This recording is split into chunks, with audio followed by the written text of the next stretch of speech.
Coming up on KCCI 8 News Close Up, Rob Sand announces he's running for the state's highest office, why the Iowa Democrat is gunning for governor, and what he wants to deliver for Iowans. And it's a wrap for the 2025 legislative session, the key priorities passed by lawmakers and what bills will have to wait until next year. This is Iowa's news leader. This is KCCI 8 News Close Up.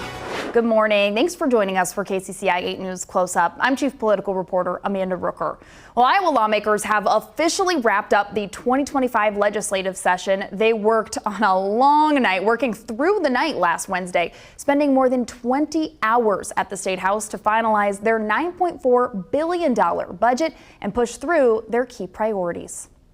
A furious race to the finish line. State lawmakers passing more than a dozen bills, working overnight Wednesday to set the state budget and push through their final pieces of policy. $14 million to the Department of Education. The bill, having received a constitutional majority, is declared to have passed. We know that Iowans deserve to keep more of their hard-earned dollars. The final gavel fell without passing property tax cuts.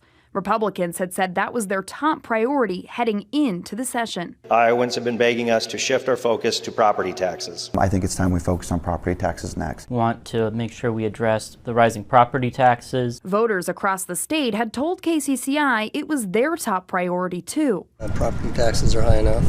I keep hearing about the property taxes. Property taxes, they've just gotten out of hand. Last week, the Senate Ways and Means Committee worked on a bill that would get rid of Iowa's rollback system. That calculates local property taxes. But the bill didn't make it to a vote in either chamber. It's a pretty big change from the current system. Earlier this year, House Speaker Pat Grassley said the proposed overhaul would likely take multiple years to get right. When you're looking at such a system that's been in place as long as it has, it's going to take time, and we need to be very deliberate in our approach to make sure we're not only providing relief, but that it's something that's sustainable as well. The 2025 session also brought historic change to Iowa's Civil Rights Act. Transgender rights are not elevated above women. In 1 week, a bill to remove civil rights protections for gender identity was introduced and passed, sparking days of protest. And for the first time in years, the state Senate took action on eminent domain. Some landowners called it a long-awaited victory. So to get to this point is astronomical. We're very happy about this. In a rare bipartisan move, 13 Republicans and 14 Democrats joined forces to pass a bill. It would limit the use of eminent domain for pipeline projects, like the $8.9 billion proposed carbon capture pipeline that Summit Carbon Solutions wants to build through Iowa. The bill, having received a constitutional majority, is declared to have passed the Senate. Both chambers then quickly moved to approve budget bills, clearing a major hurdle and bringing the 2025 session to a close. And the governor also got some big wins for her agenda this session. Lawmakers passed most of her top priorities, adding hundreds of new medical residency slots to our state, putting $1 million into new cancer research, and overhauling part of the state's unemployment tax system. And after years of pushing, Governor Reynolds finally got paid parental leave for state employees. Now, she's already signed some of her priorities into law, like limiting cell phone use in schools and while driving, and expanding disaster relief programs. But not everything made it. Her energy bill and her plan for all-day childcare did not get taken up. When we come back, I'll sit down for a one-on-one interview with State Auditor Rob Sand as he launches his campaign for governor. Stay with us.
Welcome back to Close Up. The 2026 race for governor is starting to take shape.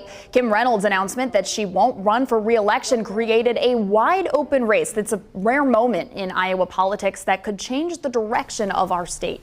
Last week, Republican Congressman Randy Feenstra filed paperwork to run and announced an exploratory committee.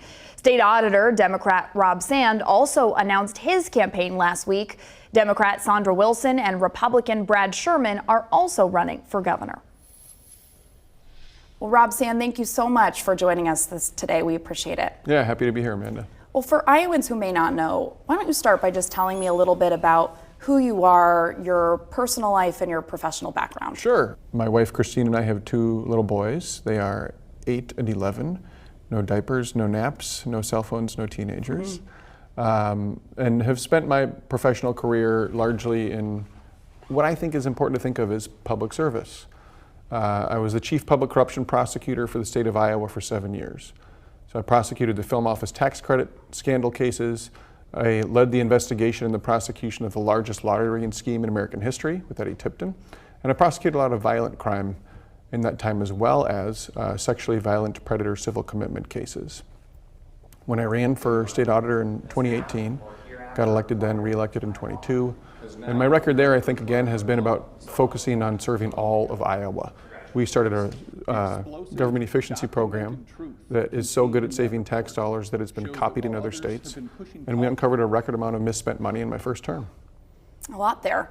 Yeah, yeah. Now you're running for governor. Why governor and why now? Yeah. The bottom line, I think, is we need to get back to public service over partisanship and over politics. I tell you what I've done. The response in the Capitol building to us uncovering a record amount of misspent money was to pass a law making it harder for us to find misspent money. I can't believe that I'm saying that. It blows my mind. And to me, it is a very clear marker of just how misplaced the priorities are of the leadership in the state of Iowa. We have an economy that the Trump administration just said is 49th in the country. Iowans are facing rising costs everywhere I go. That people are talking to me about that issue. And they're over here making it harder for us to find out when their tax dollars are misspent. Time for change. What would an Iowa under Rob Sand look like? Well, look, it's important, I think, to remember the way we talk about this has got to be honest. Honesty is the best policy. We can all remember learning about checks and balances. So if I'm elected governor, almost everyone agrees that I'm aware of that we're going to have a Republican legislature. That means we're going to have to work together. I actually think that that's a good thing. As my dad would say, even a blind hog finds an acorn every now and then, right? Even a broken clock is right twice a day. So let's start acknowledging that every once in a while, someone that we think is dead wrong 90% of the time actually has a point on something that they said.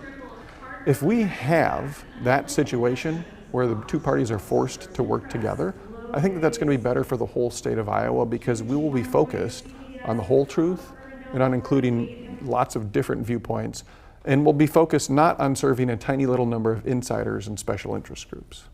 What top issues do you think Iowans are facing right now that you could deliver for them on?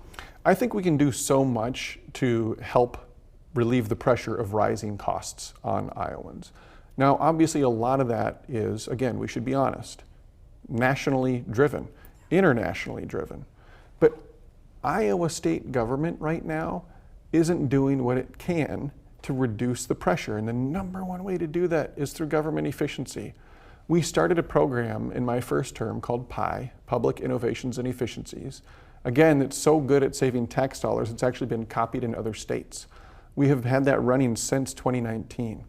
There's hundreds of millions of dollars that can be saved by implementing more efficiency practices and really pushing the power of the state towards doing that, rather than just the state ignoring a program that the state auditor has been running.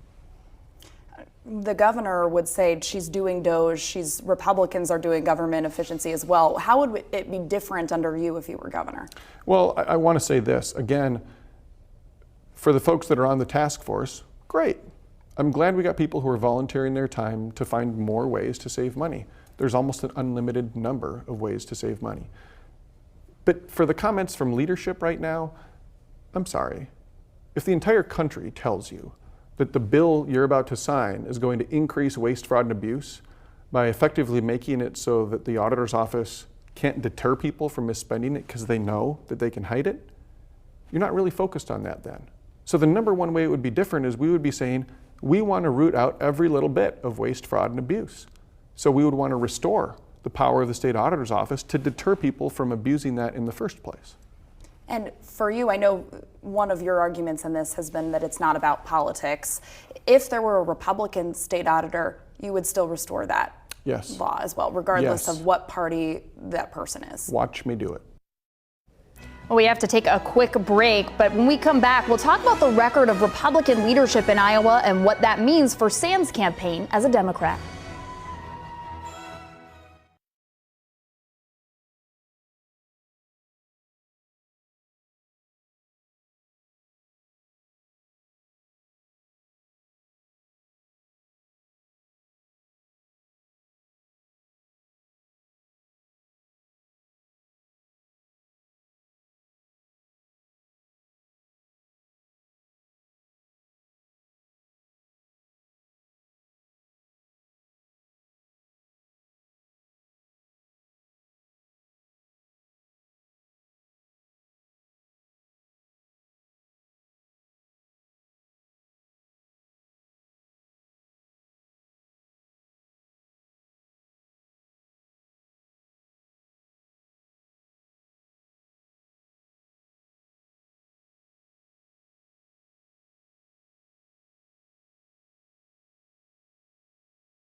I want to turn a little bit to just the demographic makeup of Iowa. Democrats have lost ground the past several election cycles. You know, you're the only statewide elected Democrat right now, but we have watched Democrats lose seats in the House and Senate, lose Attorney General, posts statewide.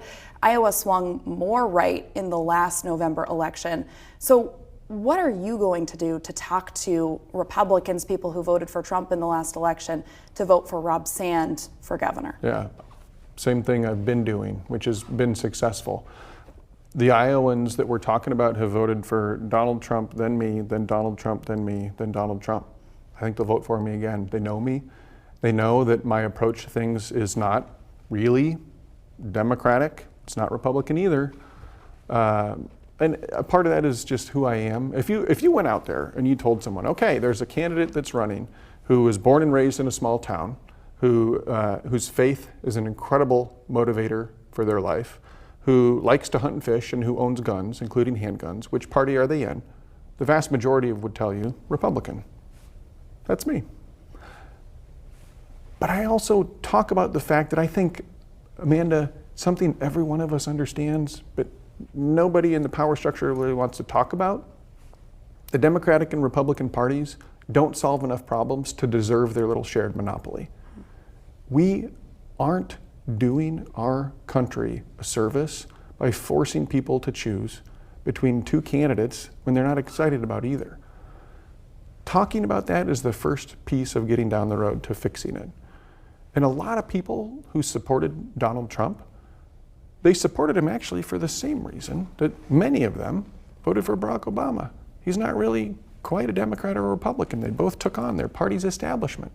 And they said, I'm going to do things differently. That is a central piece of my approach to things. I don't want to be a party leader. I want to be a public servant. But you would be, in a sense, a governor who's giving a condition of the state, who's laying out, these are the top policy priorities that I want for the state. Quite different than what you're doing now, which is, rooting out and working on government efficiency that would expand to all aspects of public life. Are there things that people can identify, okay, if Rob Sand were elected, these are the types of policy priorities that he would prioritize? Sure. Yeah, I'm a big fan of the Constitution. Let's start there. Checks and balances are important. I think I would want a state auditor that can scrutinize everything that my administration can do. We've got a $9 billion annual budget. You can't be looking everywhere all the time. The auditor's job is to come in and look around and figure out what's going wrong, and also to deter people from misspending it. Also a big fan of freedom, right? I think Iowans ought to have the freedom to live their lives. And I don't like the idea of government run by a tiny, tiny number of people starting to encroach on their fundamental rights and freedoms. We're going to stop there and take a quick break. My conversation with State Auditor Rob Sand will continue when we come back.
What's next for you? Obviously, there's a long ways away to the November 2026 election. We don't know yet what the June primary could potentially look like for on the Democratic side, on the Republican side. But what is this campaign going to look like for you? Look, I've been a state auditor for all. We've had senior leadership from different parties. I've criticized Governor Reynolds when it's fair. I've defended her when it's the right thing to do. This campaign for governor will be about being a governor for all. It's at the heart of what I want to do. It's at the heart of what I think we all should be doing, is trying to serve. And I'm going to go everywhere in the state. I'm going to be in every county like I am every year. And everyone's welcome to attend events. They're going to be open to the public. We're going to announce them all at once so you can see when we're showing up. And I don't care who you voted for. I don't care what political persuasion you are. I don't care if you supported my opponent both times. If you got a question for me, come ask me. That's what we need to get back to, is the idea that elected officials should be responsive to the people, as opposed to the people having to feel like they are serving government. When did you decide, I'm going to run for governor? Walk me through that thought process. That's a hard question to answer. And I don't know if there's a moment where a decision becomes clear. A lot of times it's 2 steps forward, 1 step back. We are where we are today. Well, I ask in part because I think a lot of people were surprised that Governor Kim Reynolds was not planning to run for re-election. I know you, to your point, comment a lot on things that she is doing. I'm just wondering if it was a surprise to you at all when she announced that she wasn't going to be seeking a 3rd term. It was a surprise. The only thing I had to say at the time is what I have to say now. These are really difficult decisions, I think, for people who care about things in life other than what office they hold.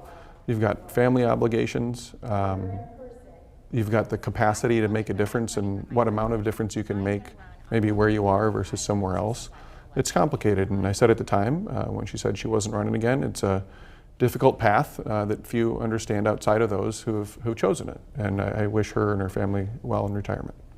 Iowa has not had a wide open race for governor in quite some time, which political analysts will look at and say that changes the game or potentially the calculation for what this race could look like. I mean, for you, there are not a lot of Democrats in the state of Iowa that get to launch a campaign in a wide open race. What does that mean for you as you're building out your coalition? I don't know that it changes our approach. Again, my approach has always been be myself, let people see who I am, and keep close to what is important to me. Can I ask you, if that's too personal for you, but just how has faith played a role for you in this? Sure. I know trying to make this decision is a large choice. How has faith led you to running for governor? And how will it impact your campaign as well? Yeah, well, I'm going to talk about it because I think it's important, and I'm so tired, and I've kind of spent my life being tired of some people's perception that God belongs to a political party. I remember being in high school, growing up in Decorah, and we'd be in church on Sundays and then church school or youth group on Wednesdays, and seeing some representations of Christianity in the mainstream media, like Fred Phelps's Westboro Baptist Church, protesting at the soldiers of funerals, or sorry, at the funerals of soldiers, saying terrible things, and just thinking, where's that in my Bible? How can I associate myself with people like that by saying I'm a Christian? But it wasn't too long before I realized I have to actually stand up for what I think the message is, because otherwise it's lost to that kind of an attitude. And to me, the message is fundamentally of peace. When I say a governor for all, it's because that message is about being for everyone. Christianity is for everyone. Jesus came not for the people who get to sit on this stage and be on TV. He came for those that are outcast. He came for those who are downtrodden. He came for those for whom the world turns their face and looks somewhere else. That message is about mostly comforting the afflicted, but sometimes afflicting the comfortable too. And I want to have that level of honesty in this race. Yeah. I want to turn a little bit just to, I know that there's a long road ahead for you where you'll be having a lot of these conversations, but a lot of the things that you're saying, talking about faith, talking about hunting, talking about, people see that as, okay, there's been Republican leadership in this state for years and years. How would Rob Sand be different from that? Could you paint me a contrast at all from the current administration to what you want to bring to Iowa? Absolutely. It's not just checks and balances, but again, there's a difference, I think, between talking about one's faith and saying one holds a faith, but then actually acting in a way that is reflective of it. It probably wasn't St. Francis of Assisi, but I think it was, who said, preach the gospel at all times and when necessary, use words. Right. How do we make decisions about Iowans without including them? My mom spent her entire career, this is going to be My mom spent her entire career working in the AEA. She was a physical therapist for physically handicapped kids. She was driving around Northeast Iowa, and she would come home some days just on cloud nine. My kid learned to walk today. And she had the same level of pride in that kid as she would have if it had been my sister or I. How does this administration, this legislature, these leaders gut the AEA program when they didn't talk to parents whose kids are in the program, when they didn't talk to the people like my mom who spent their career in this program? The governor would say that she had people from the AEA and that she had superintendents and parents that were coming to her saying, you know, the education system is not working for special education in Iowa. We need to do something differently. Albeit those conversations were maybe not out in the public eye, but the governor would say that she heard some sort of impetus for that. You know, how would you have done things differently? 1 year, right? They just did it. There was no task force. There was no open and public solicitation of input. What do you think should we do with this? Those are important pieces of the process if you want to be a governor for all, right? There are people whose kids have special needs who decided to run for the legislature because they were so upset about having everything in their life just sort of turned upside down. Now, I want to give you your final opportunity, you know, if you had a 30-second elevator pitch to an Iowan on what Rob Sand would do for their life, what would that be? Yeah. And number one, I'd listen. Number two, I'd listen to everyone. I'd want to bring people together. I want us to solve our problems together. We are facing serious problems in this state. Rising costs is among the top ones, but our education system too. I cannot believe, when I was growing up in Decorah, we were always top 3. And now you're looking at multiple rankings that put us in the middle of the pack. Our quarter, Amanda, foundation in education, and now we're in the middle of the pack. This is a tremendous concern. And I think we've got to get focused again back on addressing the issues that impact the lives of Iowans, not distracting culture war issues, not things that insiders or special interest groups want, but the things that are front and center in what people are experiencing every day in their life, listening to them, and then doing what makes sense for all. Well, thank you for joining us. We really appreciate it. Thanks for having me. Well, that is all the time that we have for today. Thank you for joining us. Have a great day.